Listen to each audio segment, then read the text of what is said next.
Today, let's talk about those who are qualified to serve. And I'm going to read to you from Acts chapter 6, verse 3, which says this. Therefore, brethren, seek out from among you 7 men of good reputation, full of the Holy Spirit and wisdom, whom we may appoint over this business. Acts chapter 6 tells us there was a problem among the first Christians. Because they were so generous, there was money to help the widows among them who couldn't support themselves.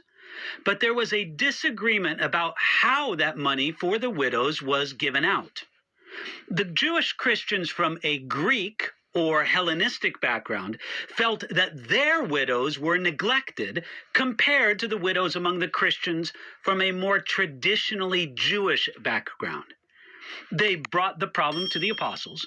In Acts chapter 6, verse 3 says that the apostles spoke to the general group of believers. That's the multitude of the disciples mentioned in verse 2.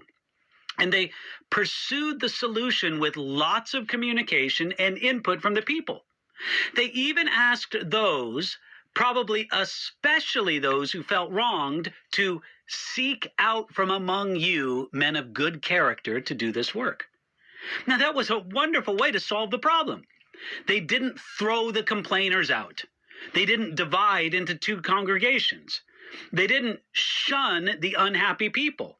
They didn't form a committee and endlessly discuss the problem.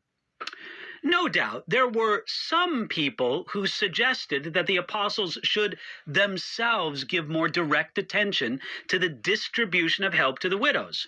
Instead, the apostles delegated and brought more people into doing the work of ministry. Meeting unmet needs is a great way to bring more people into serving the Lord.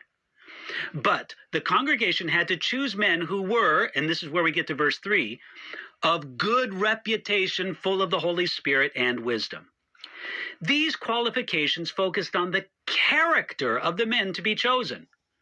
The apostles were far more concerned with the internal quality of the men than their outward appearance or image.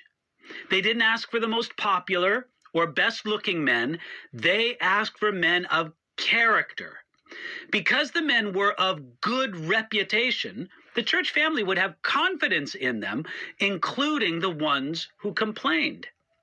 The idea behind that phrase, full of the Holy Spirit and wisdom, is that these men were to be both spiritually minded, that's full of the Holy Spirit, and practically minded, that's full of wisdom. This can be a hard combination to find, but they found 7 men who were both qualified and willing. However, notice that the apostles said, whom we may appoint. In other words, the final decision rested with the apostles. They wanted and they valued input from the congregation, but the decision really rested with those apostles. Yet these 7 men were to be chosen for simple, practical service. It was important that they be well qualified for several reasons. First, so that they could effectively do the job. Second, so that they would well represent the apostles and the church as a whole. And third, so that their recognized positions would not lead to pride or arrogance. Hey, if you are one of the more practical servants of God's family, ask God to grow you in those areas. Ask him to grow you of wisdom in the Holy Spirit and wisdom in practical things. And if you aren't serving God in some kind of practical way, then pray for God to bless those practical servants that you do know. You see, even practical service is a great way for us to serve the Lord, his people, and a needy world. And we can have that on our heart and mind today.